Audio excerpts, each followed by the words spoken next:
Join me as you and I and you take a journey to become better writers together and geek out.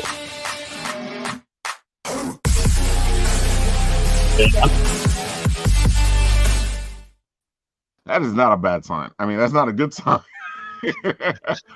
Wait, you didn't see or hear any of it? Huh? You didn't see or hear any of it? Nope. I didn't hear anything you said. I barely saw the screen move over here. I didn't say anything this time. We're in trouble now. I didn't say anything this time. Oh, no. Oh, boy. Yeah, it's going to be an interesting day today. It's going to be an interesting day. Right here, we have our friend Nathan Johns talking about his beautiful stuff. And but first, we're going to start off by having some Game of Tunes. All right, let's show the people what we had. There we go. This is what it was before the massacre that happened yesterday. Yesterday? Wasn't it yesterday? It feels like it was yesterday. No, it was the day before. How are Ash and Pikachu not getting the Scream guy? They didn't like how Pikachu looked. That's all it was. They were like, "Oh, we don't like Pikachu. Ash looks great."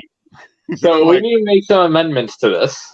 First, definitely. First, sadly, yeah, he's out. The one that Ralph, Tony, and everybody but me said was going to win. I was like, I don't know. That's a tight bracket. And then Megatron, the Transformer side did not show up. Nope. So they're out. And then Scream is out. Oh, so Ash did win. Yeah. I didn't know. Wow, that already changes the board completely. It does. So far, who's won so far? Ghost Rider. Ghost Rider, Iron Giant, and Ash. So we need to at least put Ash up higher.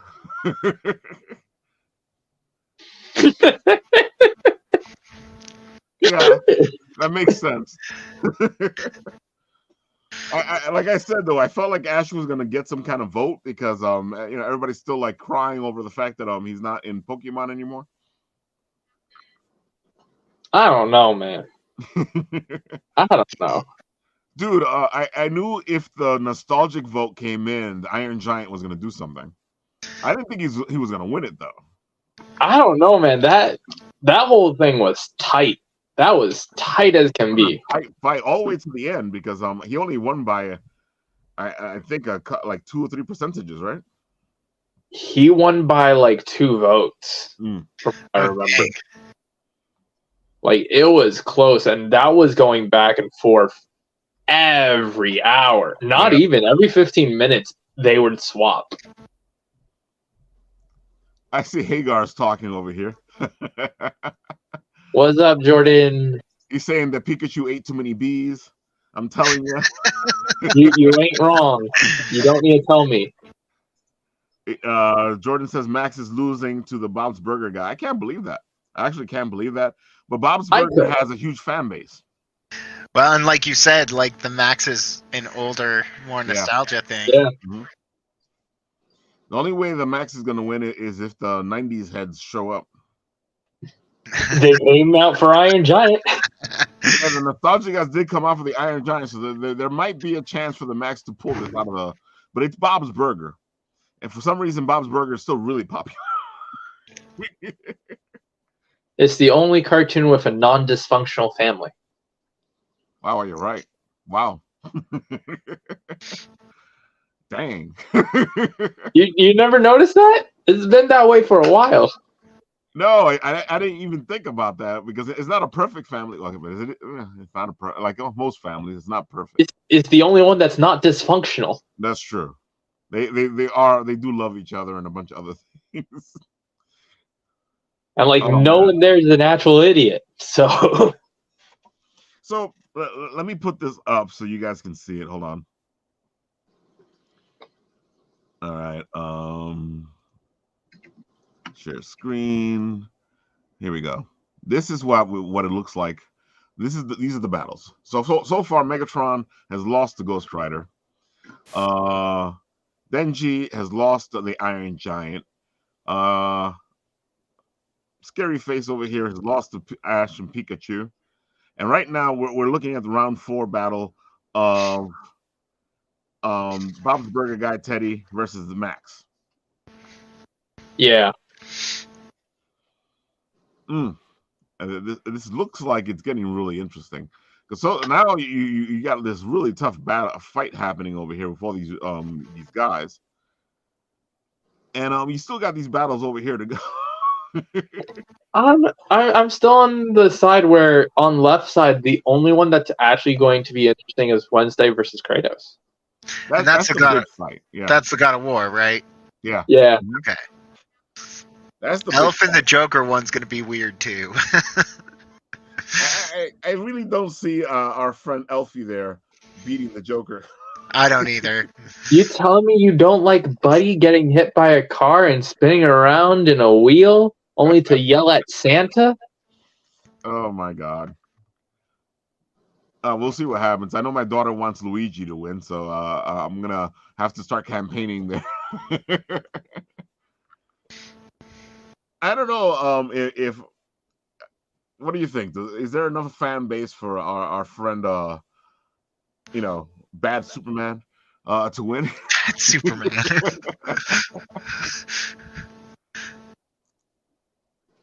What do you think, Nat? What do you think, Gage? Do you think Bad Superman here has enough of a following to win? I don't know. Luigi's got the Mario movie to support him, so that's what we've been saying. I think that's why Luigi will do well because of the Mario movie. Yep. Yeah, because I mean, go ahead. It's tough. Mm-hmm. I still think Ghost Rider is going to outbeat Iron Giant. Yeah, it's gonna be a tough fight if they face each other. Yeah. So is the next round of it random? How he sets it up, or does he just pick the ones that... There has been a bit of a pattern where basically it's bracketed. So round 1 and round 2 will face off. Round 3 and round 4 will face off. Mm-hmm. Round 5, 6 will face off, and 6 and 7 will face off. And then winners of those are the 2 finalists. Yeah. Okay. Unless he goes random, which is what he did this time with all of them. Instead of picking the fights, he put them into a machine and let them all go random. So if he does that, it'll be a whole other game.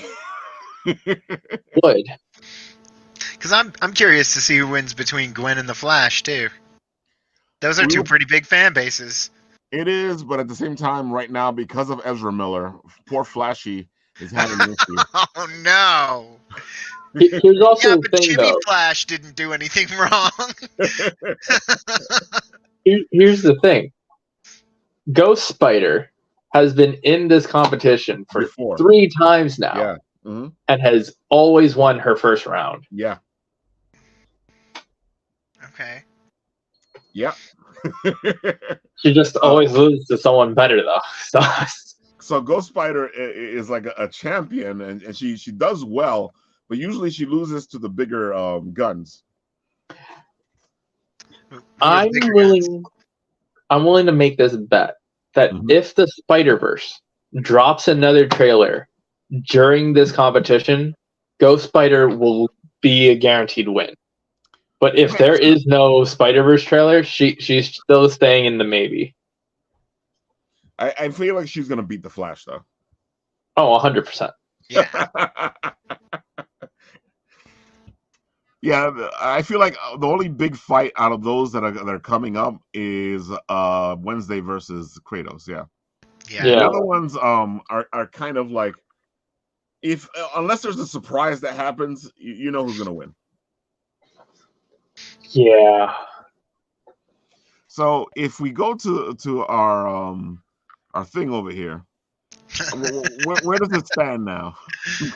That's what I've been trying to figure out. I've been struggling to find like new places to put them because I still think the list stays pretty much the same. I think you're right too. So the likely win means you think Ghost Rider's going to come out on top, like, all together? Yeah, might. it's like all together at the end of the day. I think that the Joker, I mean, would be above that. A guaranteed win? No. No, but I mean, I think he's likely to beat Ghost Rider. I guess we'll see. I mean, they've got the Joker 2 movie coming out, and I know way too many Joker fans. But here's the thing: Joker would need to go up against Kratos on Wednesday. Yeah. And Okay. Spider-Gwen. So that's why he's in the not likely, because that's. But you think Ghost Rider can beat those two characters? Yes. Okay, I'm curious to see how that turns out. I feel like it's going to be Ghost Rider versus one of those characters you just mentioned. Unless Iron Giant continues his nostalgic run, and it's possible because they came out in droves. Well, and to be fair, I haven't seen the polls either. Like, I don't know how much Ghost Rider tanked Megatron by in comparison to like the Iron Giant versus Denji. You said his name was? Yeah. Yeah. Yeah. That was a big fight. Yeah. So I mean, if the Iron Giant only won by like 2 votes, but Ghost Rider won by like a landslide, then that explains why he's up top. He had a tough time. It's also the amount of votes, though, that were put in. Say that again, Matt? Oh, yeah. It's also the amount of votes that were put in. Yeah. Because that was a big difference. Yeah. This is going to be interesting. I think you're right, though, Matt. I think it does stay the same until somebody wins the next thing. What were you going to say, Gage? I got to get in there and vote for the Max. Vote for the Max, people. Come on, you 90s people. Come on. If you want to vote, go over to Game of Tunes on Instagram. And in the story, you can see who is fighting at current, which is the Max versus Teddy. And you can vote for your favorites. This will be continuing on all throughout this week, next week, and I believe the following week? Yeah. Question mark? Yeah, I think so. I think we're going into at least the following week because you got the semifinals, then you got the finals. You know? Yeah. Let's see. I think the only real change was that Ash and Pikachu just moved up. I think so. Let's see. We're still very early in this, though. It's funny because when I look at it here, it doesn't allow me. Oops. Those are some crazy wall-eyed chibis.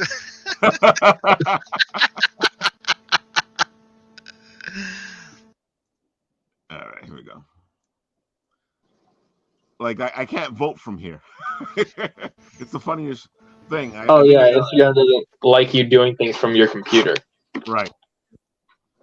So yeah, you can't vote from your computers. You have to go vote from your phones, people. Yep. I'm putting the link to the stories in the comment section, so you guys can go straight to vote on Mr. Max and whoever. Teddy.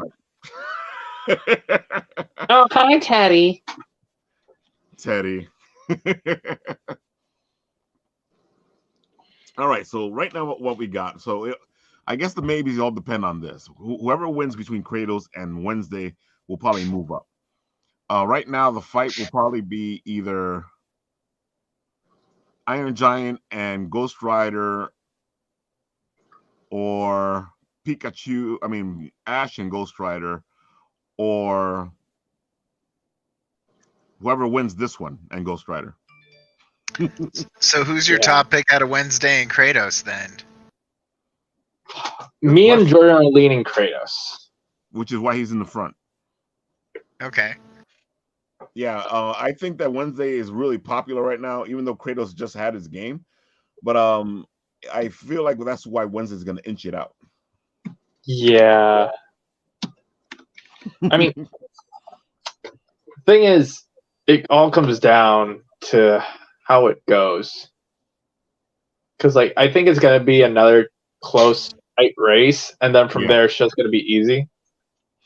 Yeah, I think what you're going to have is a couple of fierce fights coming up.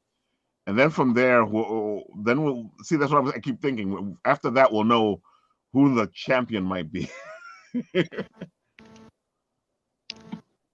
Because one thing can change this whole thing again. Oh yeah. Like yeah. If the Spider-Gwen guys show up, then Spider-Gwen can win this. So if the Bob's Burger guy like just blitzes the poor Max, and like, does he move up based on how many votes he has? How big are the percentage of the? He just moves up to the next round based on past competitions. So he just moves into maybe. Oh, you mean on like the tier list? Yeah. Or is this that just would your come down guys' to like who's left over. Yeah, it depends on the fight. Okay. Because we're thinking that Bob's, because Bob's Burger's done it before, where it took the whole thing and surprised the heck out of us. Because I didn't know there were so many Bob's Burger fans. So depending on his next fight, will be if he moves up to maybe. Because if he can beat if he can beat the next contender. Because right now all the maybes are the guys. Because I think. Go ahead. I think Teddy would beat Ash. I think so. Yeah. I think it all depends on the next fight. Depends on who they end up fighting. I feel like if they go up against either Ghost Rider or Iron Giant, they're gone. Both of them. Hi, Shen. Hey, Shen, how you doing? Shen is saying hi there on the side. and Gage, I have to say that I think that's what it is. It depends on the next couple of fights where everybody goes. Right now, it's all like up in the air until we see who wins, Wednesday or Kratos. Yeah. Yeah. And then what are the next fights? Like I said, I feel like if Ghost Rider or Iron Giant go up against each other, big fight. If they go up against either Ash or Teddy, then I don't see either of them winning. I think I'm hoping he sticks to what has happened in every last competition, because in that scenario, I do think Ghost Rider is going to be Iron Giant. Yeah. I have a feeling there was a decent amount of people who were watching us on stream and just went to go vote Iron Giant. I agree with you, because I feel like you guys were a little too rough-handed with the fandom. I didn't say he's a guaranteed win. I said he's a likely win.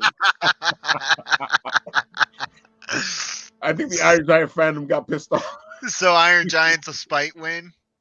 I said he was a likely win. You guys wanted to put him up because you needed a guaranteed winner. And I was like, no, not in that top 4 bracket. I gotta admit, Tony was the one who was like, I feel like we need to pick somebody. I'm like, okay, if you say so. I have a feeling though that by putting him up there, he got a target on his back. Oh, definitely. Yeah, I feel like the only thing that's changed is that you got these people in the outs over here. Yeah, we just bring people down, move Ash and Pikachu up. So if the Max wins, it'll be a surprise because we figure Teddy might win because there's a big. Oh, did I lose my connection? Big. No, he glitched a little bit. I tried to come from Max. Yeah. Yeah, and poor little Flashy here is still dealing with the Ezra Miller stuff. To a degree, yeah. Okay, I was gonna say, was I gone for a bit? Your face was frozen, but we could still hear you. Okay, it was the same thing that just happened to me. So sometimes I'm like, yay, service connections, right? Huh? Service connections, right? I got Verizon. Can you hear me now? Oh, well, we can you hear me now? We can hear you. You can't hear us? Hello, can you hear me now? I don't think you can hear us. Are you talking to I me? should have switched the sprint. I should have switched the sprint. I don't know. I got Sprint, and they're not too happy. All right, so I feel like we are where we're gonna be. I love how that commercial is so old that you guys probably don't remember it. Oh, we remember it. Can you hear me now, Verizon? Yeah, I'm pretty old. Yeah, I think this is it. I think this is where we're gonna be until the next couple of fights at least. Mm-hmm. Which, by the way, you guys, this contest is on Tier List Maker. If you have your own opinions on who should be in the tier list, you can go on to Tier List Maker and go do this one. In fact, I'll send it to Ralph to post in the comments and show us your tier list for Battle Boobs. Yeah, that sounds good, actually. Here we go. I would have done this before, but I wasn't home, so I couldn't do that. I didn't even think about it. I didn't even know we could share it. Copy, put it into the comments section. Boom, there we go. Now you guys can do and have fun with the tier list. You can see what we put up there. And follow us and see what happens. I feel like on Monday, Russ might be here to like talk to us and explain what happened. So join us Monday, where we'll have a bunch of people on the show, especially Russ from Game of Tunes, who'll be talking about loop battles. All right. Let's move on. All right, Gage, it's up. You're up now. Bandwidth. You tell everybody who you are, what you do. Give them the whole spiel. Let them know what you're up to. So I am Nathan Johns. I'm known as Gage the Wolf, and I am the creator of God Slayers. And I've got God Slayers Episode 2 up on Kickstarter right now. I'm going to... There we go. And we have 18 days to go. We're over the halfway threshold. And, oh, wow. Yeah, you are. You moved up a bit. Yeah, I got a couple more today. I was pretty excited. So to let them know what the story is, give them an idea. So why would they want to buy this book? So the story follows Dustin Spellbinder and a band of heroes who are attempting to wake a fallen enemy, the God Slayer. And years ago, the God Slayer attacked their world out of nowhere and started hunting the gods of the realm and oppressing the people. And Dust had an experience with all of these people have had some experience with the God Slayer, except for Bella, of course. Jericho was the one who struck the final blow against the God Slayer. And so he's really upset that they're going to awaken him. He originally thought they were going to get the God Slayer's sword, which is how he killed the God Slayer originally. But in killing the God Slayer, he released the Yama King, a demon possessing him, on the world. And so now they're trying to fight that Yama King. And Dust's plan to do so is to wake the God Slayer so that he can wield the sword against the Yama King. And this closes out my first little story arc. It's a two-parter that just introduces my main characters, and it's called Waking the God Slayer. That's pretty good. I like that. It's a pretty good story there. I'm guessing the person who used to be the God Slayer or is the God Slayer, it now needs to join up with them so they can fight him. That was the plan. So at the end of episode 1, we're with Dust as he enters Mastima's throne room, and in the Thousand Hells, and Mastima's demons have taken the God Slayer's soul there and torment it. And Dust is there to steal it. So God Slayers episode 2 opens up where we left off with Dust entering Mastima's throne room to steal the God Slayer's soul. Here goes Pete's cover. Yeah, he was supposed to be here today, but he wasn't feeling well. Hope you feel better, Pete. And this is funny because he sent this to me, and I got all excited and called him up and told him how much I loved it, and was like, I'm going to make it a foil cover. Like, I want a foil version of this. And he's like, this is going to be a cover? And I was like, oh, like, I Yeah, told dude, this is everybody but badass. you. And the title logo on this one, the coloring of it is specifically designed to go with this cover. Yeah, I see So, that. Yeah.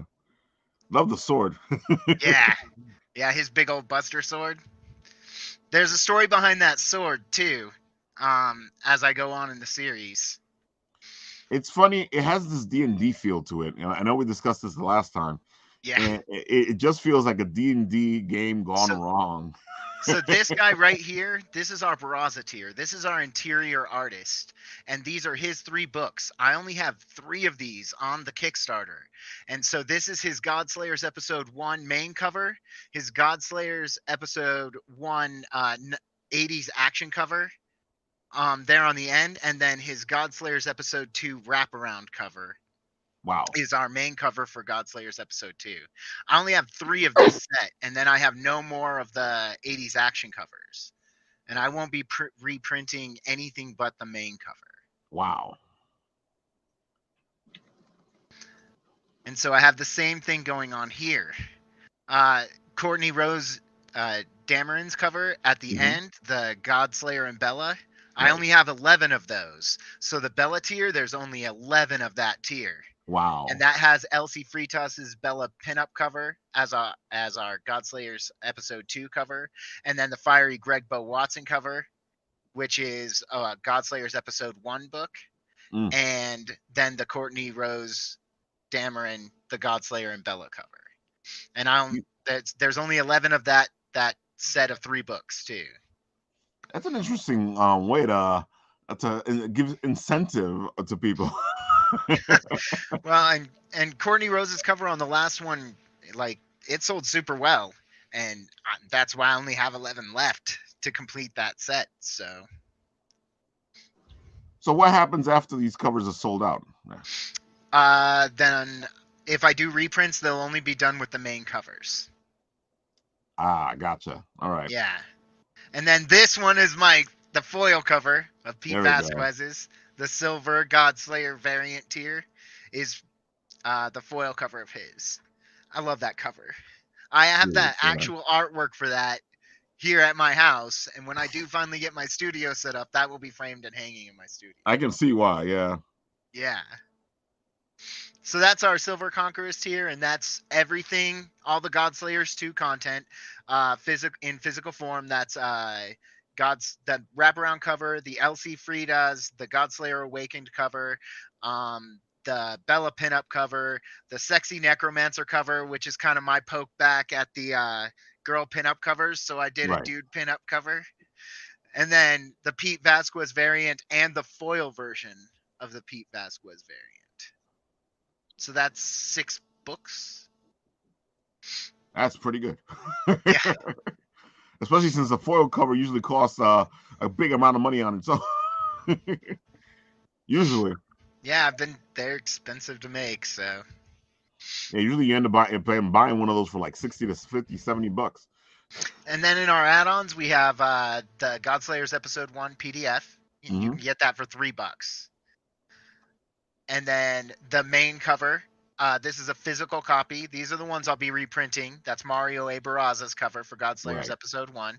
And you can get that for $15. And then I have a limited number of these guys, too. This is Greg Bo Watson's Fiery Bella pinup cover. Right.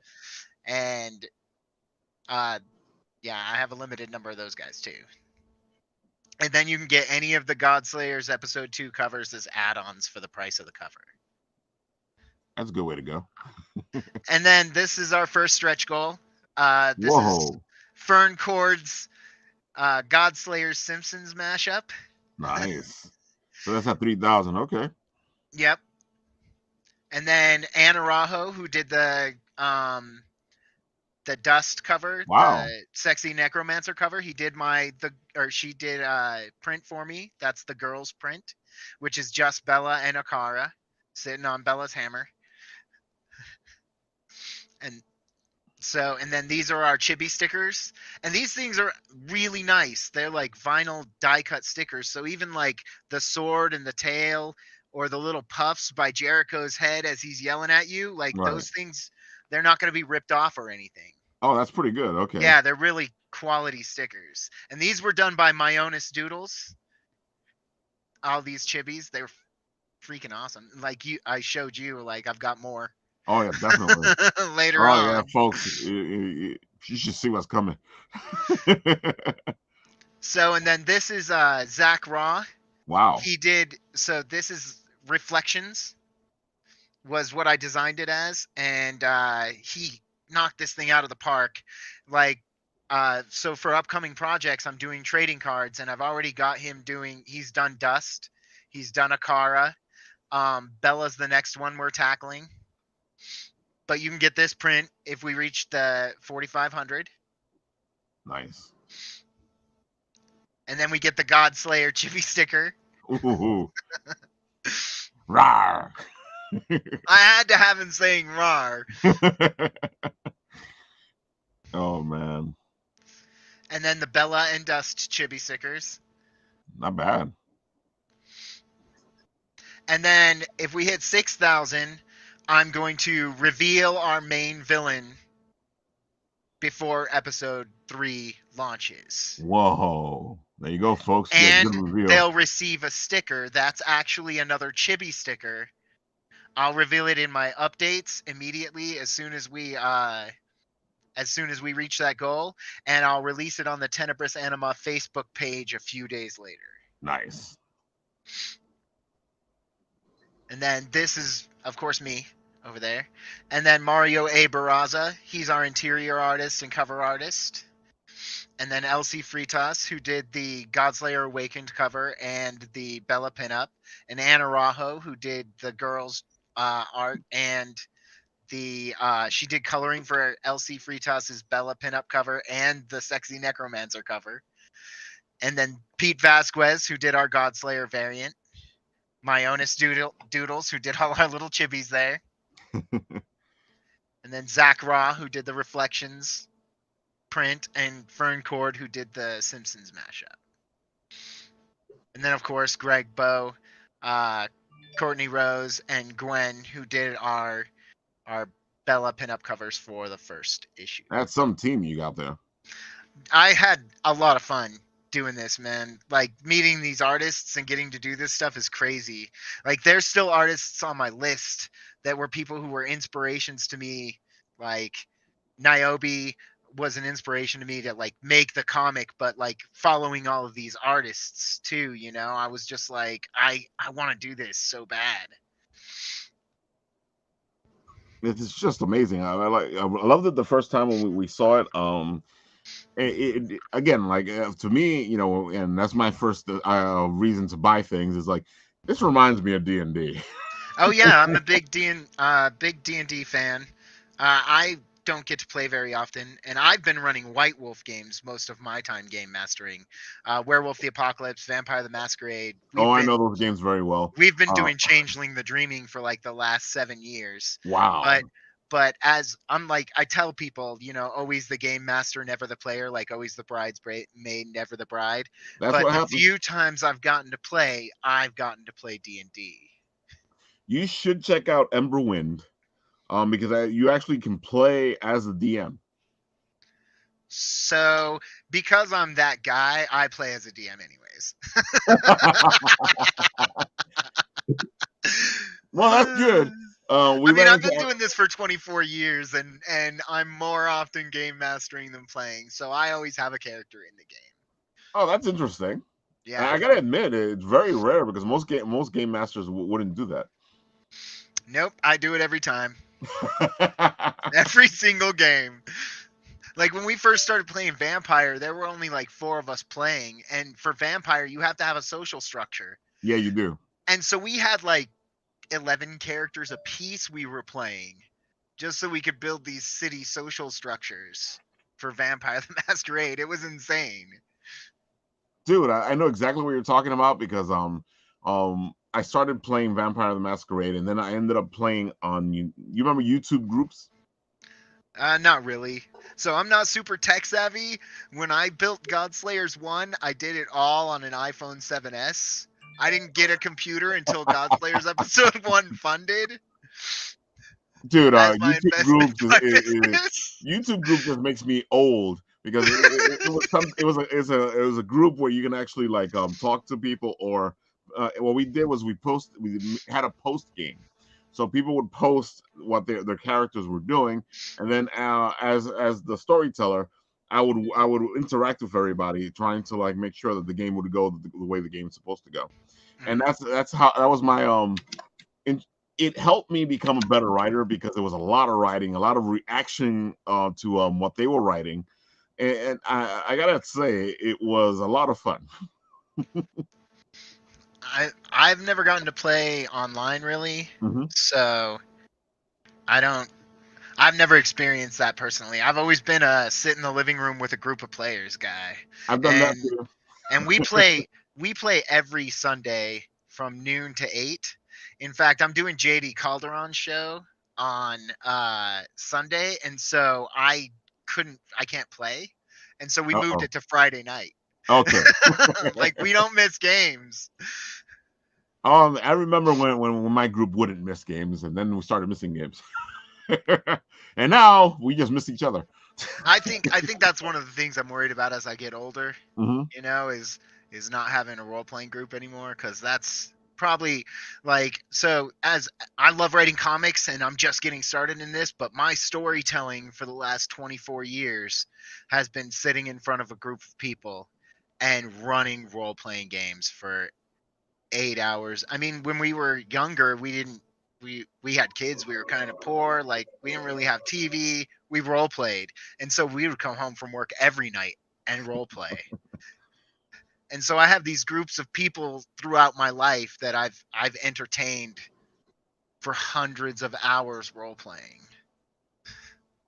Dude, but you can tell in the story because the story has this epic feel of the gang gets together, they got to beat the big baddie, somebody rolled a 1, and now things are going to hell. Oh, and there's a lot to it. So in episode 2, we see Dust's real first run in with Mastema, Right. and it's not even Mastema in person. And then of course there's if you read episode 1, Dust and Jericho are already at odds because Jericho thought they were there for the God Slayer sword, and then we reveal Dust's true intention, which is waking the God Slayer, and Jericho, who's responsible for its death, is not happy about this. And it just goes on from there. Like I have so much story to tell with this. Like I'm with God Slayers episode 3, I'm looking to open up with the villains. I'm trying not to just tell you guys the story. I'm a storyteller. It's what I do. Well, don't worry about it. We'll throw Jay Anderson in here. He's like, I'm not an online guy. Tried it, and it's just not the same as in person. I have to admit, when I was doing the posting game, it was more about a writing club than it was it was still the game, but at the same time, you had to deal with each person as they were writing. That's my boy Jason, and he has run riffs for me. Like, as the guy who's a game master who never gets to play, this guy has run riffs for me, and my name Gage the Wolf comes from my riffs character in his game. So that's my boy right there. Well, he's already calling you a kick-ass game master, so. Yes. I'm okay So with let me that. ask you this: you got this fantasy piece, and it's set to it feels like a D&D game already. Have you considered making it into a D&D game? So I've been asked if I wanted to turn it into a role-playing game before. Right. I've thought about building my own role-playing game because we play White Wolf games, and like I said, we play long-term. We play 8 hours every Sunday, Right. and our game right now has been running for 2 years, I think. Nice. And so I have a homebrewed character sheet. I have my own system that I run with instead of the base White Wolf 10-die system, which is a great system, but not for long-term games. Right. And I've considered it for years, but that's a lot of work. It is. It's a lot of work. Believe me, we've had people who do games, and that's what they talk about, how much work it is to put this stuff together. Oh, I bet. Yeah. It's not something I would say no to. It's not something I have planned anytime soon. I don't blame you. Yeah. That is a lot of work. Yeah. A whole lot of work. That's why online is here to help. Online makes everything faster. I am not very tech savvy. Online makes me cuss at my computer. Like the guide sees me all the time about my potato, which is my actual technological understanding, but they blame it on my devices. I gotta admit, like the I've been potato's my looking at these brain. new ways to play D&D online, so you can play with people across the nation or wherever they are, and some of them look interesting, but I find usually that they leave you wanting, and I've seen some interesting ones that I might want to check out, but at the same time, you know, what's in my head and what they have is two totally different things. So I got super excited for the D&D app they had. Yeah. I think they still have it. But D&D then I Beyond? didn't have anyone to play with, so I kind of lost interest in it. So Wait, so are you talking about the MMORPG or no, I'm talking about what you said, the tabletop the role playing Beyond? app. Yeah. Yeah. Oh, I D&D loved the Beyond. idea that I'd always have that with me. I loved the idea that I always have my books with me because I carry around on my keychain. I have a USB drive because yes, for some reason I still think that's a good idea with my Changeling book on it, so that if I ever run into anybody who's like, "Oh, I've Let's always play. wanted to try," I'm just like, "Here, take my Spider-Man USB drive and download Changeling the Dreaming so that we can talk about building you a character." I'm that nerdy guy, so I've been there. We've gone to places, have conversations, and go, we should play. Definitely. yeah, I'm not a we should play guy. I'm a let's play guy. So Well, that's what I'm saying. You're ready to go. Yep. We start doing the concepts and stuff like that, and then stuff happens. Yeah. Don't And I worry, mean- Nathan. Us Nathans think alike. And I mean, I do a lot of writing.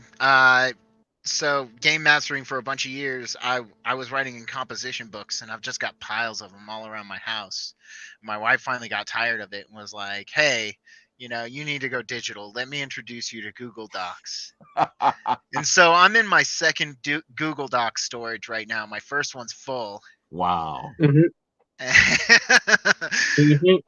Yep, and full of writing, and now full of comic book stuff. So, Dude, Makes sense. yeah, it Yep. makes total sense. Like, I've been talking to people. Like the whole reason I started the Written Writ was because I wanted to do this journey that I've had to become a writer, and one of the parts of the journey was doing the role playing games, doing the D&D, doing the Vampire the Masquerade.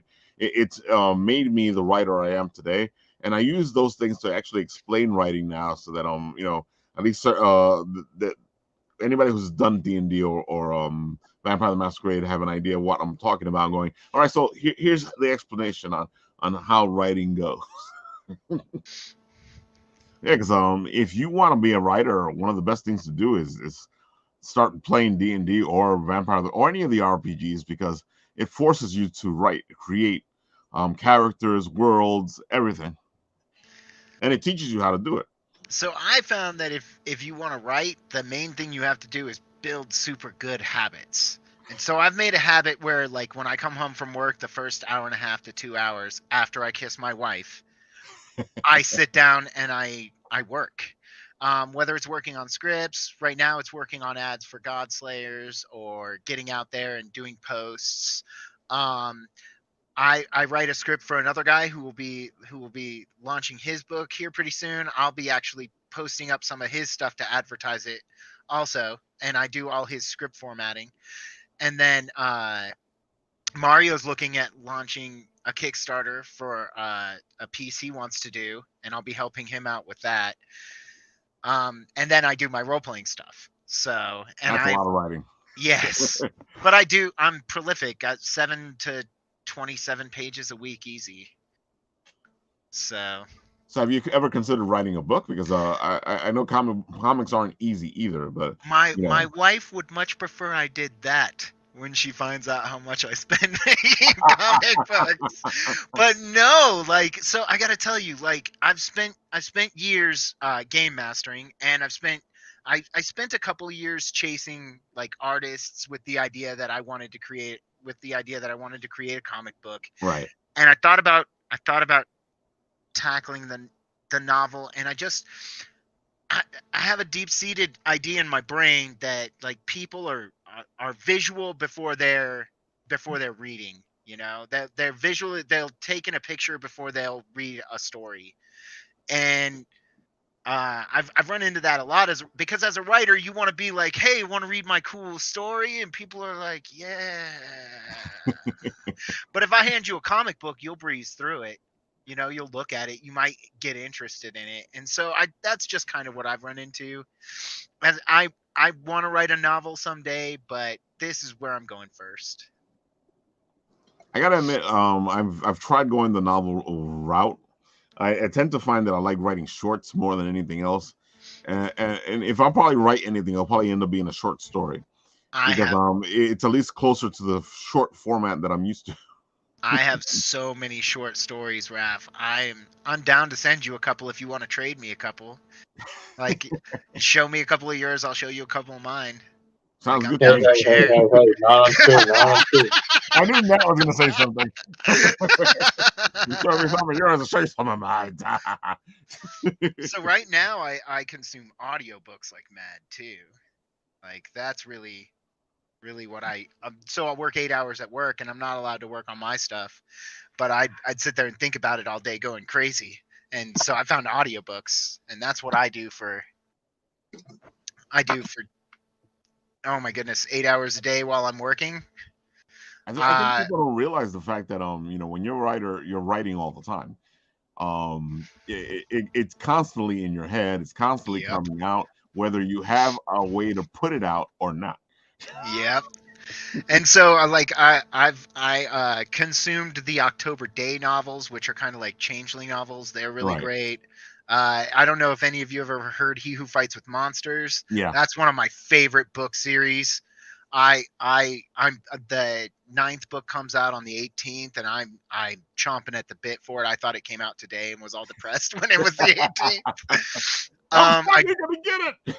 I like a lot of the Asian themed novels too. Like I read I'm just finishing up Yamada Monogatari for like the 3rd time, and then I read the Heroic Ages, and so I've got a Tim Curry version of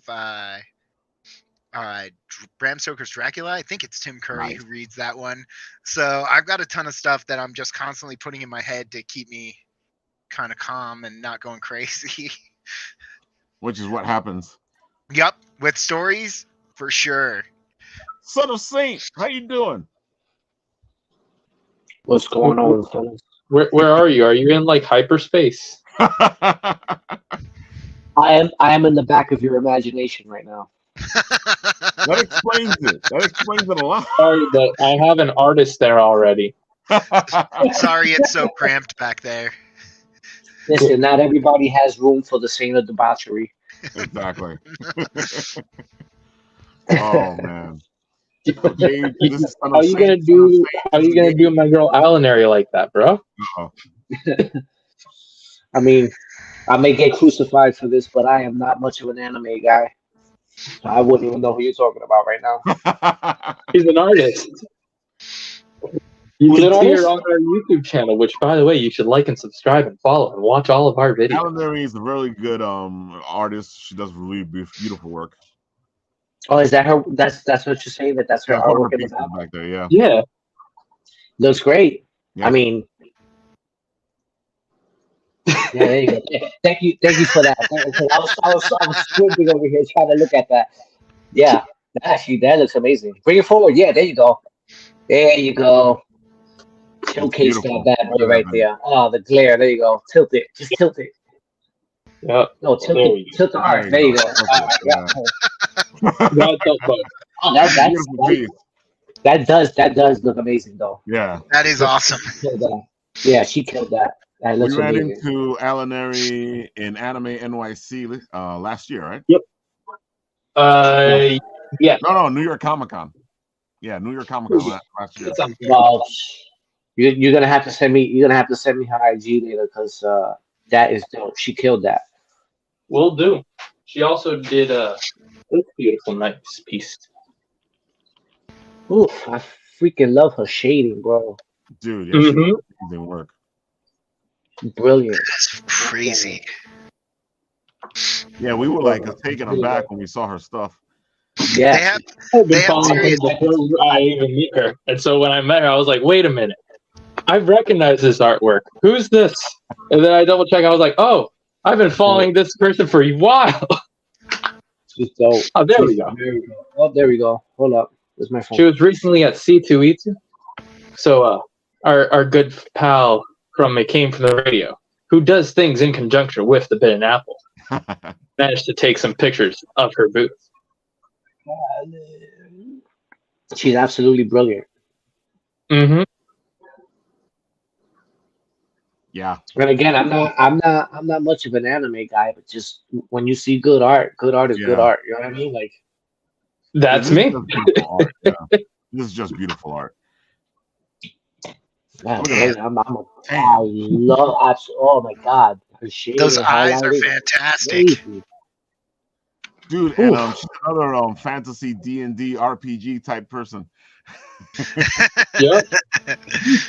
They got a Kickstarter coming up soon. Yeah, they do. Well, she's a part of a Kickstarter. Mhm. It's not her Kickstarter.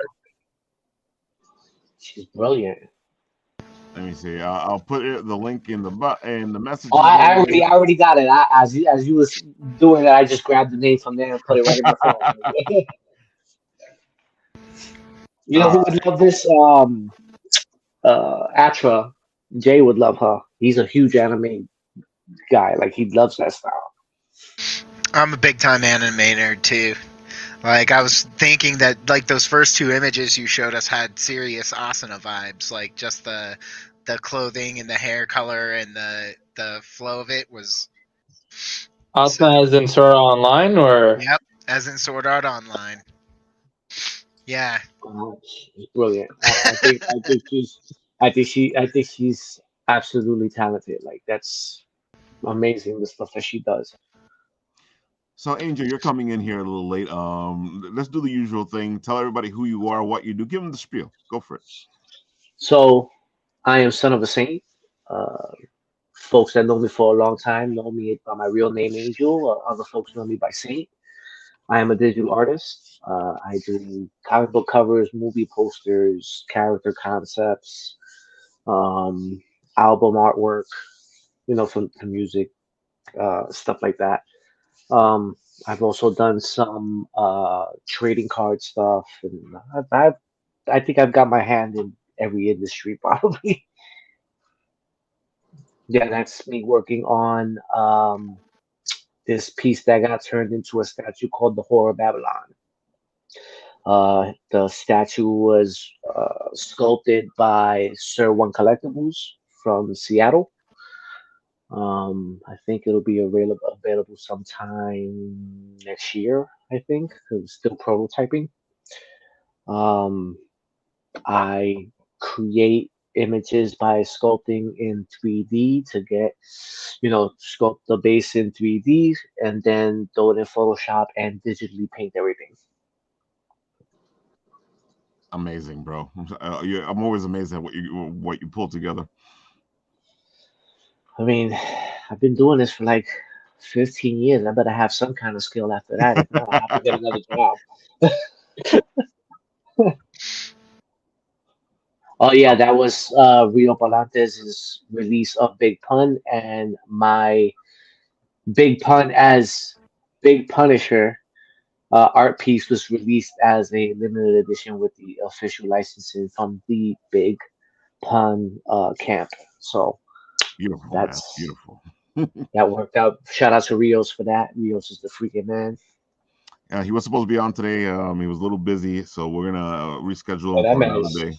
that man is always busy. That's the point. Yeah, Even when we see him at the conventions, he's busy. yeah. Me and Rios got a great relationship. He actually gave me my first um comic book. Like he had me do a variant for his title Food Stamps, which was my first comic book cover, and then from there I've gotten to do I don't know, like I'm at 20 now or something like that, or Yeah, 25. you've been busy. There it is. Yeah, that was my very first comic book cover. Um, there's an updated version of that that I think Rios may or may not use. Because Ralph will tell you every I don't know, like every 2 years or so, I update versions Yeah, of my covers because, like, as an artist, you're supposed to always be growing, right? So moving forward. Yep. every time I learn enough or get more comfortable with my technique, I just start updating stuff that I wasn't confident in before, right? I'll be like, oh, this was okay. Let me redo this, and I end up redoing it again. Like that Berserker piece that Ralph pulled up, that's actually a redo. Um, Oh, that's right. Yeah, you did it before. I remember that. I yeah, thought it was a redo, but dude, this thing is on fire.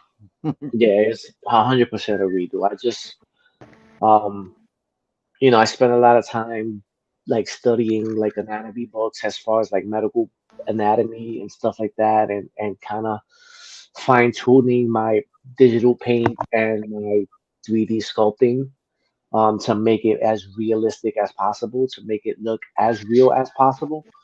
Um, so, um, you know, I gotta showcase that. Corrupt Moon, yes, that is a Kickstarter. I have a cover for Nick Hughes for his title, Corrupt Moon Bloodline.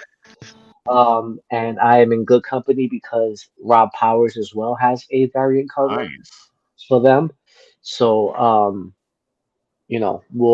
I'm not sure when this is releasing, but this is definitely releasing soon because I know Rob. I have a cover with Rob's title Cataclysm as well for issue one, and that Kickstarter drops May 1st. Yep. Rubber Corrupt Stamp Moon started has to first. be either has to be right before it or right after it. That's But a they're definitely that was a yeah. cool concept for a comic. I like the way that looked too. Yeah, and this is Rob Powers' title, Cataclysm, and of course, for those who don't know Rob Powers, he's known for Penguino's Revenge, um, which he's had some success with that. This is like a new venture for him, so I could tell you that like the storyline is bananas. Like That guy's Rob, tagline kills it. yeah, That guy's tagline kills it. That's awesome. yeah, yeah. It's dope. I mean, I had a lot of fun doing my cover for him, for that, and for Corrupt Moon. Um, I got some other covers that are dropping soon that I can't say when and I can't say for who, but there's some other stuff coming out. I got like I don't know, like 6 unreleased covers I did. So, Yeah, you busy, bro. I think every time I turn listen, around, bro, you're doing another cover. I got 6-month-old twins. I gotta take all the work I can get. You know what I mean? I can't believe you can do all that and deal with 6-month-old twins. One baby's hard enough. I mean, I gotta credit my wife for that. You know, my wife does a lot of the heavy lifting. You know what I mean? Um, gotta give credit where credit's due. You know? Definitely. And as you guys saw, we were putting up Corrupt Moon, and we were putting up uh Cataclysm. Dude, go press the buttons to be notified. It helps the algorithm when you do that. And that means that they launch in a better place. Notify me is always an important thing to do, and it really does help the projects that you're supporting. Yeah, absolutely, absolutely. And it's a good help for artists like me that get these covers, and we hope to always get more covers because one thing is that obviously work is work, but we kind of need our name to be. I need people. So before I got into the comic book stuff, I was more known for my movie posters and my like music album art and stuff like that. More so, and a lot of my fan art, like a lot of my fan base comes from like a lot of the fan art that I've done, a lot of the mashups that I Mhm. did. Me and Ralph worked on when Worlds Collide. That was like, I would say it was pretty successful. That was so Um, much fun. that was during COVID, so we were able to kind of use that to keep us busy during COVID time, and it was pretty successful. Um, with doing these comic book stuff, like I'm getting my name out there more. People are starting to associate Son of a Saint more with comic book stuff now too, as well. So I just like, gotta keep that going, right? So I gotta keep grabbing covers and you guys supporting these covers, these titles that I'm getting because obviously I'm an indie guy. That's where my circuit is. I'm not a Marvel or DC or I'm not a big timer like that. So, but I like the indie community more anyway because there's a lot more freedom. Obviously, um, I've got buddies that actually work for Marvel and DC. And they don't really have that much freedom. So that's my Cataclysm cover. Damn. Yeah. Woo! So which Horseman of the Apocalypse is this guy?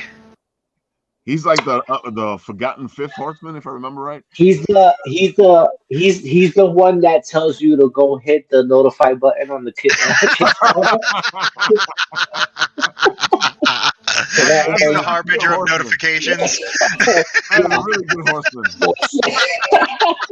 That's the one he is.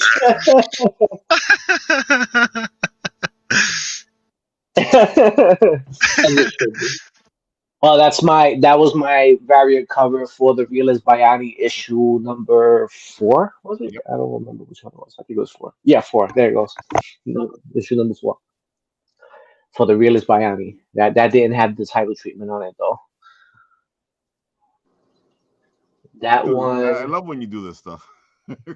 Yeah, and that one is actually like Method Man went on. So they did an interview with him, and it was, I didn't even know about this, right? Somebody sent it to me, and they were like, "Yo, I live in Florida, and your artwork popped up on the CW. Like they had like this newsreel about that they were interviewing Method Man, and apparently Method Man shouted me out, and they put the artwork up big. Like it's in my reels, I think somewhere, but." I was like, "Holy crap! Like that's amazing! Like I didn't even know that happened." That's cool. That was this year? No, that was a while ago. Oh, okay. I've done 2 covers for Phil Rufford's Tragedy, issue 2 and issue 3. This is my issue 3 cover. Speaking of Tragedy, make sure that you guys go hit the notify button for Tragedy, which just released their notify thing. So Absolutely. Yep, Tragedy. Yeah, and it's a great story. Yeah. Like Phil really, like, as we say in the hood, that man put his elbows in it when he wrote that story. Bro. Like, my brother can write. He definitely can. Yeah, it's a great freaking, like, even issue number 1, and I'm not gonna spoil it for you because you need to go pick those up. But like the first couple of panels, you're like, "Holy crap!" This is more that movie poster style stuff that I do. Sometimes I'll throw stuff out like this, and that's me kind of fishing, right? So like, hey, look, I can do this. I love the cards, man. That's I did 3 cards. Do I have them here? I did 3 cards for the Creative TCP, which is an artist card series where they select. I'm trying to see if I have the cards here. They select about 58 artists from around the world, and each artist gets 3 cards to design, and they're up to series. I think it's only series 2 right now, but I was part of series 1, and I had 3 cards involved with that.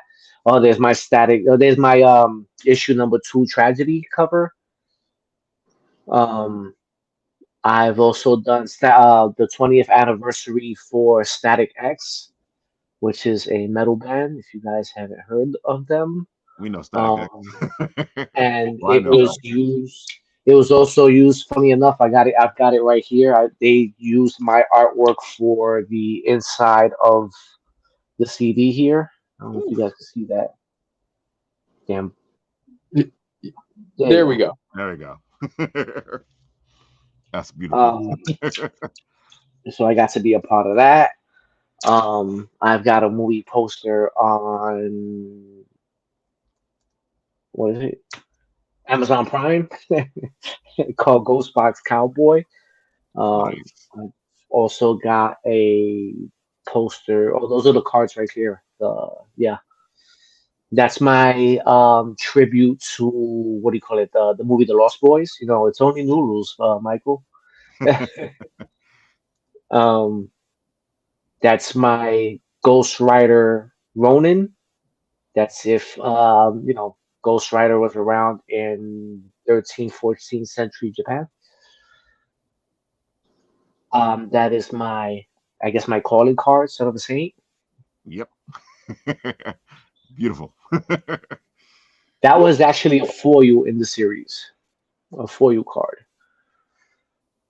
Dude, you just do beautiful work, man.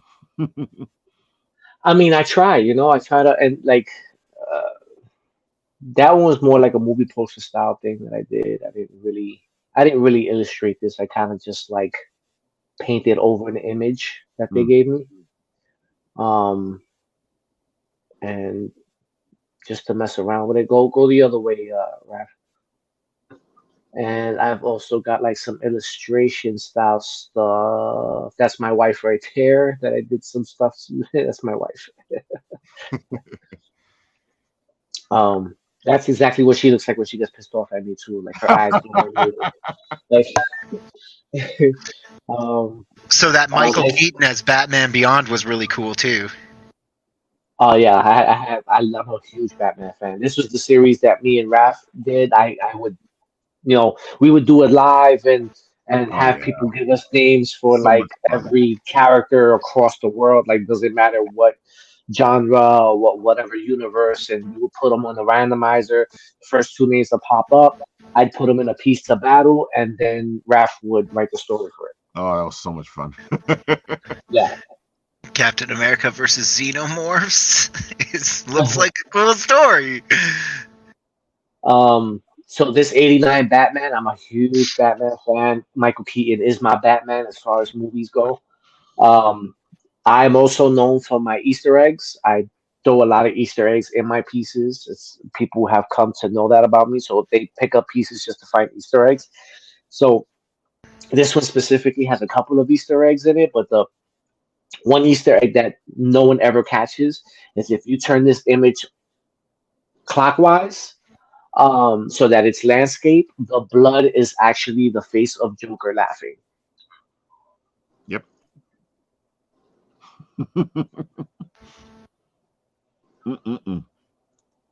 Fantastic. Yeah, I do a lot of crazy shit sometimes. This Elvira came out really nice. I remember. God, I used to have I mean, what kid didn't? What 80s kid didn't, right? Have a crush on Elvira. Definitely. For obvious, I mean, I could think of 2 reasons why, but that's neither here nor there. Oh, that Scarface and Deadpool was part of the When Worlds Collide. Oh yeah, I remember this.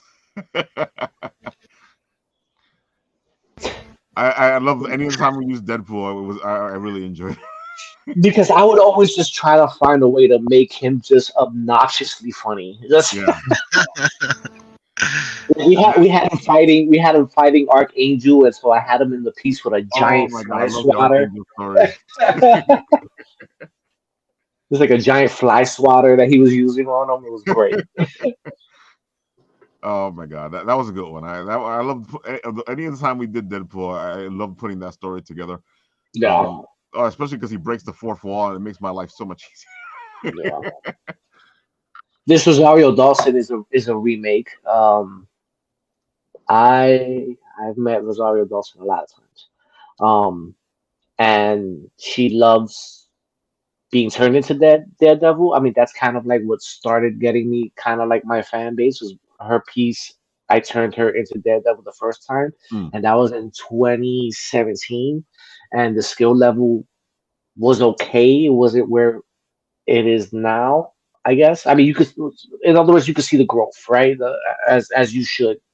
Any artist or creative, I should say, regardless of you're doing art, you're writing, photography, whatever it is you're doing, there should be a trajectory of growth, right? Yep. So I always tell her like I would tell Rosario Dawson, I would tell her, hey, listen, I'm gonna probably do your piece a couple of times as I get better, and she's like, just make sure to tag me now. I'll re-share it out. And I was like, say no more, and she always does. She's such a sweetheart. Yeah. The Leroy versus Lee. Bruce Leroy versus Bruce Lee. That's one of my favorite stories. Yeah, somebody who picked up some stuff, and then they got some traditional art from me too. Like they sent me like it's called the DIY card, and you just sketch something quickly on there. It's like a quick, I don't know, like 5 minute, 10 minute sketch, whatever. Right. She wanted a Harley Quinn, so I sketched out a Harley for her. Oh yeah, that Method Man. That's the news thing that I came out. Oh, there it is. Yeah.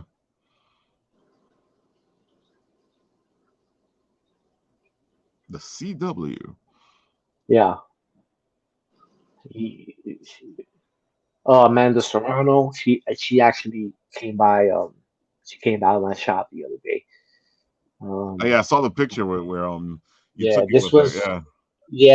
her management commissioned this for her. And I finally got to take a picture with her with the commission piece. And it's actually on its way to Puerto Rico now to hang in her house. For those who don't know, this is Amanda Serrano. She's the undisputed featherweight boxing champion right now. The first Puerto Rican one at that, whether male or female, she's the first undisputed featherweight champ. And this is my cover for Corrupt Moon. Corrupt Moon, which you guys should remember, is doing their Kickstarter. So make sure you go put the notify button on it so that you can get notified and check out this beautiful piece that Son of Saint did, and the piece that Rob Powers did as well. Yeah, and Rob's a nasty artist. He's disgusting. I'm disgusted with him with how good he is. There's some traditional style illustrations there too as well. So as you guys can see, I do have multiple styles. That's the updated food stamps of Demonio that I did. Just to show kind of the growth from when I did his cover to now. Woo! I remember the first piece. That's why I'm so. Speaking of Easter eggs. Oh yeah, this was part of When Worlds Collide. Well, the Battle of the Patches is what we called it, right? Yeah. Yep, the Battle of the Patches right here. Nick Fury versus Solid Snake. I mean, I'm most proud of this because this one I started really understanding lighting, like how to paint out the shadowing and lighting and getting all those kind of reflective lights. You know what I mean? Like how to paint that out so that it looks more realistic. And I was really proud of this one. Yeah, you did a good job, and of course, like we were saying, paying attention to the little Easter eggs. Yeah, that's Goose back there. Gotta love Goose. Better, he's gonna eat your ass alive. That Ric Flair piece was actually featured in the New York Post, WrestleZone, the Daily News. This was done during the time period that he got sick. He got really sick, and I just kind of put this together, and it just got picked up everywhere. It was like it went like wildfire. Fire. Thank God for that. I was really grateful for everybody who was resharing it. That Ninja Turtle one was me fishing. I was like, yo, Mr. Eastman, look what I could do.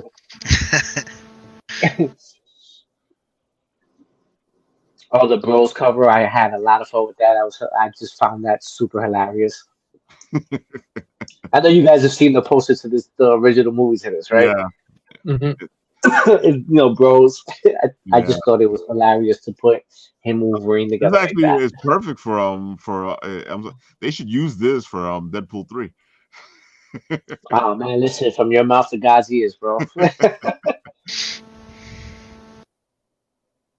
And when they were gonna do the Black Adam Superman fight, Yeah, they fucked that up so bad. Oh wait, I'm sorry. I didn't mean that. I didn't mean to curse. I felt passionately about that. Rest in peace, JDF. Super nice guy, man. Mm. I think anybody who's ever met him at a con yeah, will tell you how much of a nice guy he is. Like he's just one of those guys that you just have to meet when you go to a Comic Con. and here's the piece that you were working on. Yeah. Oh wow. Yeah, Horror Babylon. Mm.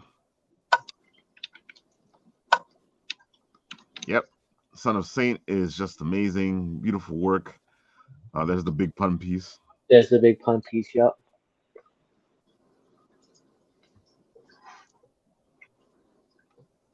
Yo, you guys okay? You guys alive over there? Just looking at your art. Yeah, it's breathtaking. It's just amazing.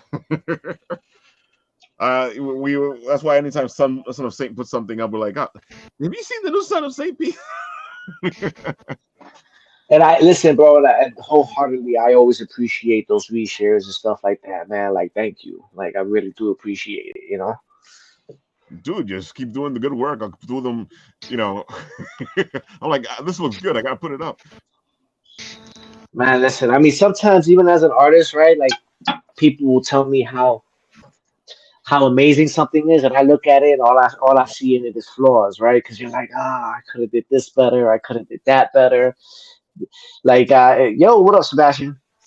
Sometimes you look at certain anatomy parts, and you're like, sounded like that just sounded like a car just going down the freeway right now. As soon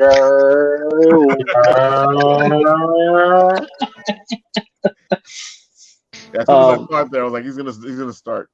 You can't just start that up and not follow it up. Oh man. So Nathan, I gotta say, I checked out some of those covers on your God Slayers stuff. Like my buddy is Peat Vázquez. That's the homie right there, and he did a fucking outstanding. Not because he's my boy, but he did an outstanding job on his cover. So I have that actual piece of art here at my house, and when I finally get my studio set up, that's getting framed and put up. So I agree with you, and I was telling them earlier, like when he sent it to me, I got it and was all excited about the way it looked, and contacted him and was like, I want to make this a foil cover, and he was like, what? It's gonna be a cover? Yo, Pete, and I was talking to Pete when you guys were dropping this and all that. Like I was telling Pete that Pete like has a couple of different styles, right? Yeah. That he does. Yeah, And he really does. when he does this specific style where he's heavy on the cross hatching and stuff like that, it's like a signature for him. And I'm like, dude, you need to run with that because no one does that the way you do that. You know what I mean? And I just think it's something that's just synonymous with you. Like I think you need to keep that. Like the way he uses cross hatching for shading is ridiculous to me. I think it's dope. He did this with dip pen. Like this is done with dip pen, and then the only color we wanted in it was the purple for the God Slayer's soul.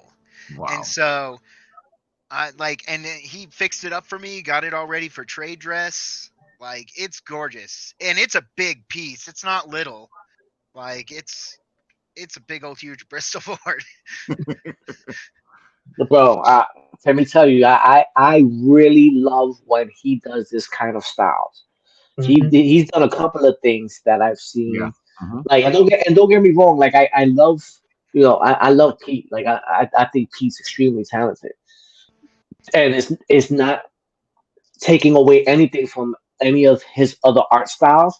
Right. But this specifically, I think he needs to run with that. Like this is like signature. stands You know out, what I mean? yeah. Like, And I have a whole collection of his work because I feel the same way. I have a bunch of his anime stuff. Like he has some My Hero stuff I love. I've got this one piece of All Might that's just freaking amazing. And wait, is then that the one that he's battling the Hulk or no? no, it's just All Might, but it's Oh, half lit and it's really shadowy with the big smile. It's a freaking amazing piece. If I didn't have to leave and go get it, I would put it up here for yeah, you yeah, guys to see. yeah. He, I have to go dig that one out because I've got it stored so it doesn't get damaged. Um, yeah. Like but Pete's a G with that shit, bro. Like you know. yeah, And he kills it. I'm not saying it because he's my boy. You know what I mean? Because Pete will tell you, like we're in a separate chat where we rag on each other, right? Like we're honest with each other when we feel like it's not. We encourage each other, right? If I feel like that's not your best, I'm like, you could have did better, right? Mhm. And vice versa. If he feels like there's a piece I did that he felt like it wasn't my best, he'll tell, hey, you did all right. You know what I mean? Like, but when he does stuff like this, I lose my mind. And I'm a fan of this and his Japanese anime mask, brilliant. and he really has like a lot of wisdom when it comes to like the color layouts and stuff like that. Like he's helped me so many times with that kind of stuff. Like just hey, I like that, but this color, like just get that changed. And Yeah, yeah, he's usually right. Like I run with it 90% of the time because he really knows his stuff. He does. yeah. Pete's a G. Pete's been doing this a while, so he's gonna have that knowledge, right? Like doing this for so long. Like I'm just surprised he hasn't had more covers. You know what I mean? Like kind of like mind-boggling that people don't pick him up more. Like Yeah, and he says this will be his first published cover if we fund. So when we fund, boom, let's go with yeah, when we fund. I was gonna say, yeah. I was just gonna say, But we let's offer go this with when we won. we'll offer this one like we're offering it just the regular and then we're offering it foil. So and that's because I'm gonna be honest, I'm a fan of Pete's. I wanted a foil cover of it. So we have foil covers on the it's because Kickstarter. I wanted it. I'm not gonna lie, I want it. Yeah, Pete's a G with that shit. That's why I'm like, dude, why don't you have more covers? I don't get it. Like, There it goes. God Slayer cover. Pledge $15. yeah, That's pretty good for the regular cover. And that's the 15 bucks PDF can't and go wrong. the cover. So Can't 15 go bucks. wrong. That's a pretty good 15 deal. bucks, Usually it's like 30 yeah, bucks. man. Wait, so wait. the 30's the foil. Dude, you telling me you're doing the foil for 30 bucks? Yes. Damn. That's Is a that- steal. You can't And beat I that tried- shit in the back. I tried to keep my prices pretty low because I've missed Kickstarters I wanted to back.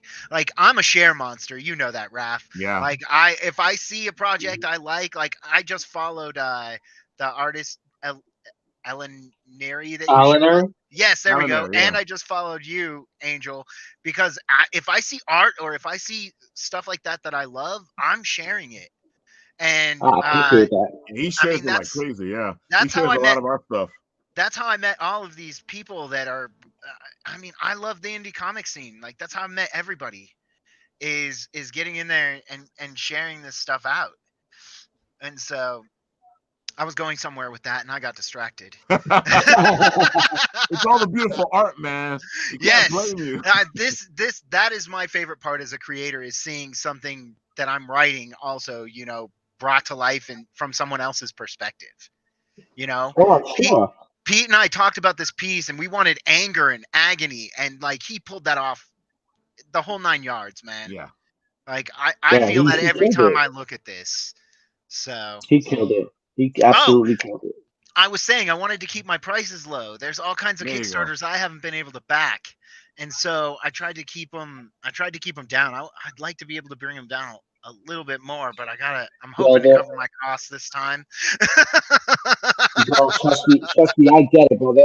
There is like at least 8 Kickstarters that I want to back, but I've got 6-month-old twins, bro. Like it's kind of hard to, you know, I'm got to take care of business. I've got the good luck. Like my kids are all grown up. Like my youngest is Lucky you. graduating soon. Like we're getting her prom dress. Lucky you. Well, I already put in my time though, man. I have three. I started late, my, bro. my oldest is 23 and has 2 kids. So like for Easter, we went and saw my grandkids. Oh my God, dude! I started late. Give me a break. Oh no, that wasn't anything like that. There are times I wish I'd started late, but I like what I'm able to do now that they're grown too, you know. Excuse me. Jeez. Yeah. Yeah, bro. Oh, here it is. If I could get this to work. Because you got it on background blur. You got the blurring. Too hot for TV. There. Hold on. It's like censoring me out. You want to blur? We'll blur. Damn, those cards look beautiful, man. They're still selling the cards? So Series 1 is completely sold out. They're collectors items now. And they get graded. We're in the system for what's the name of that card grading system? You mean to put them in coffins? That's what I call comic coffins. Yeah. Damn, I can't remember the name of the company that grades them. You know, like a CGC for cards, for trading cards. I know what you're talking about. I can't tell you what the name is, but I know what you're talking about. Beckett, that's what it is. Beckett. So if we're showing stuff off for a second, like, ooh, look, there it goes. There we are. It's brilliant. Ooh, that looks even better in person. It's pretty awesome. I'm not good at lining it up with the camera, so it looks way better. That looks beautiful. Yeah, it's pretty freaking awesome. And so that'll be up eventually, like framed and put up. Dude, I can just imagine that in foil now. Yeah, me too. That, like I said, as soon as I saw it, I was like, this needs to be in foil. Hold on. Uh-oh. You mean a foil like this? Yeah. It's my cover for The Hunger, which is a title from the UK. I remember when you did this cover. Well, I don't even remember why I have the blur on this. It shouldn't even be on. I thought you were just trying to block the background. Oh no, I mean I might have had a meeting or something, and probably there we go. There we go. That's better. That's the foil for The Hunger, which was published by Black Rose Publishing. That used to be called the Comic Book Dealer or something. They're from the UK. Right. So I think I only have one foil cover in my entire collection, and that's the Generation X #1 foil cover. Hold on. A variant of my variant. Variant of the variant. That's No variant. fools. Right, variant of my variant. Is that what it is? Hold on. Let him flex. Let him cook. Woo! Let him cook, Ralph. Dang. Damn. Virgin and title. Here we go. Hold on. We're still going. So for you. Oh. Damn. Damn. Hold on. Full tips. Woo! Hold on. Oh wait. I ran out of comic books. I was gonna say, what else is he gonna pull out? Hold on. Do I have more here? Let him cook. That See, and that might have been. So I yours think are you're right. your comics are loot from doing the covers, right? Yeah. And I call it loot. I apologize for that, guys. It is I don't loot. know what everyone else calls it, but even on my Kickstarter, I call it God It Slayers is loot. man. It's loot to me. So, but those are from doing the covers, right? Yeah, so Yeah. that's doing covers. Artists get comps. Yeah. Yeah, so I've just Yeah. started collecting again, and I started with Niobe, and then I was grabbing Mary Machine Gun and stuff by Sam Quinton, 47 Furious Tales, and Damn. Reign of Ages. Blah, tongue You've been stumbling. busy. And so that's the stuff that I started collecting that inspired me to get out there and do this. I have those tragedy books. So I mean, But do you have a Son of a Saint variant cover? I don't know if I do. I think I have the PDFs See? of tragedy. See?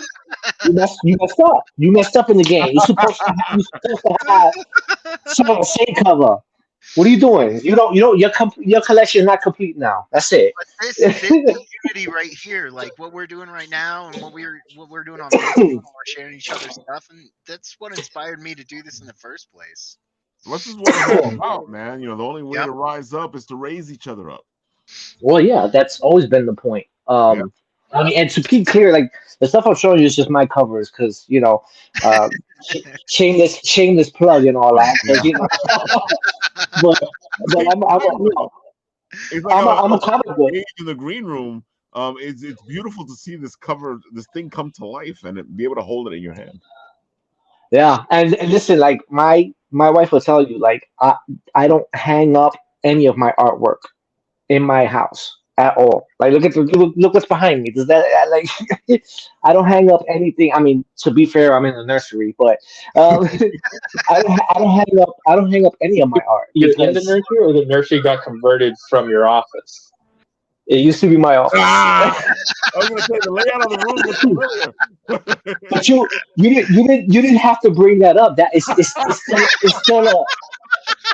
still a fresh wound that has not healed completely. I'm like, there used to be tables back there. I know what used to be back there. That's So thank you for saying that, because now you just reopened the wound now. Oh my God. Listen, all you need to do, you can repaint the crypts. You will be the only person to have Son of a Saint crypts. No, do you not? You haven't met my wife, right? It's for marketing purposes now. I want to live. Oh my God. But yeah, like what was I going with this? But I'm a comic book collector, right? Like I've been collecting comics since I was a kid. I grew up in Brooklyn. My father was a truck driver, and I wouldn't really see him much because he was on the road. So the way he would connect with me was when he would be on the road, he would pick up comic books at truck stops and stuff like that. And by the time he came home, he would have a stack of comics. And at already 5-6 years old, I was already starting to draw. So he would pick up these comic books, and he knew I couldn't read them yet, but I would draw them. So he would go, "Oh, here's some stuff. Like, I want you to draw these out, and we'll talk about it when I get back." And then when he came back, he would have another stack of comics, and then he'd look at all my drawings and stuff like that. Nice. So, like, that was, where my love of comics came from. And like, I'm a huge Batman fan. I've got long box upon long box, much to my wife's dismay, full of comic books. But here where my workstation is, I have a bookshelf here, but the most bookshelf. I still have a bookshelf in here, yeah. But like my bookshelf is full of reference stuff from other artists, like Alex Ross and folks like that, like people that are close to my style, right? Like I have a hyper realistic style, so that's the kind of stuff that I surround myself with to get more inspired. And I like to these art books of like concept art for movies. Yeah. I love these too. Like you can see, like I have tabs in them for for referencing of stuff that I like I like the kind of cinematic view of this one here. You know what I mean? Mm-hmm. Definitely. Like I love these kind of concepts. I love so um an artist once told me that like when you make an art piece, like your art piece should tell a story by itself, right? So it should have a beginning, middle, and end in your art piece. Like you can follow the art piece along and get a kind of an idea of what the story is that you're trying to tell in one piece. So, I've been spending years and a lot of money on, like these reference books to try to perfect that, right? And obviously, I'm never going to perfect that, but I still strive for it, right? Like, I got to try to get as close to it as possible. If I could just, you know, touch it a little bit, I'll be happy, That's the good thing. If you stop trying to perfect, that's when things go bad. Yeah, absolutely. Absolutely. So I gotta, I keep trying, and I got stuff here from Alex Ross, Frank Frazetta, Tom McFarlane, Jock. Raphael. Who else I got here? Oh yeah, I got plenty of his stuff. I got a whole book that's called "When Worlds Collide" of his stuff. That But do you have his Hugbert piece though? his what? His Hugbert. I don't have his Hugbert. I don't. The only thing I've seen of Hugbert is what Shadow did for him. You mean the thing he's pulling out right now? He's covered in con stuff, but Jesus Christ, Hugbert's buried right there. He looks like he just came back from Mardi Gras. Man. Of course, Shadow Rabbit does an amazing job. He did a great job with Hugbert here. Still really dear to me, and as I keep working my way towards making Hugbert a comic book, this thing is inspiration. Tony, man, if you aren't doing a variant of that Hugbert book, man, you gotta go complain to the man right I up there. already know that I want Angel to do a variant cover for my. So my only question for you is, what audience is that catering to? Because if you're doing children and stuff like that, I don't think you should have me as a variant cover, because I'm going to turn that into something completely you have beautiful cribs right behind you. Big for the role. You can say whatever you want, but they're going to be my daughters, which means they're going to be dark themselves. Watch. Dude, I was raised on comics that were for everybody, and when I'm writing Hugbert, it's a comic that's for everybody. It's not just for kids. It's for everybody to enjoy, and I like comics that way. I think comics should go back to being that way, where everyone can have fun and enjoy comics. I mean, I don't know what's a good title I've read recently that's kind of along those lines, because not anymore. No, it's either really adult or really kiddie. Yeah, it's like it's either or extreme. I'm an adult, so I want the adult stuff, fine, but like you gotta have like that happy medium, like. Dude, Angel, when we grew up and we were reading Spider-Man and Fantastic Four, all that stuff, it didn't matter how old you were. Yep. Nope. It really didn't. And now, like, especially with what is it, DC's Black Label? Oh yeah. Some of the stuff they write on Black Label is freaking crazy. Like, I really hope kids ain't picking this up. Like, definitely. So I see we're at the mark here. Angel, tell everybody where they can find you and all the good stuff. So you can pretty much find me on all social medias. I'm on Facebook, Instagram, Twitter, TikTok. It's the Son of a Saint. And look out for the Kickstarters. And look out for the Kickstarters for Corrupt Moon and Cataclysm with Rob Powers. Cataclysm releases May 1st. Corrupt Moon, I'm not really sure what the release date is. It doesn't say anything here, but it should be soon because he already has the notify me up. Yeah. Right. Go ahead, son. No, I'm saying I can't remember when it releases. Oh, May 1st. Actually, it releases the same day as Cataclysm. I'm looking at it right now. May 1st Oh, is dude, I Corrupt actually Moon. know that because they've been talking about the fact that both releasing on the same. I'm I should know embedded that. here. Listen, I should know that because I'm a cover artist for both titles.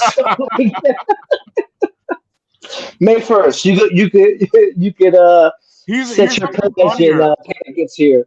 Here's something funnier, Angel. We have them on both. I think right after they release to Oh, be you on the can't show do that to them now.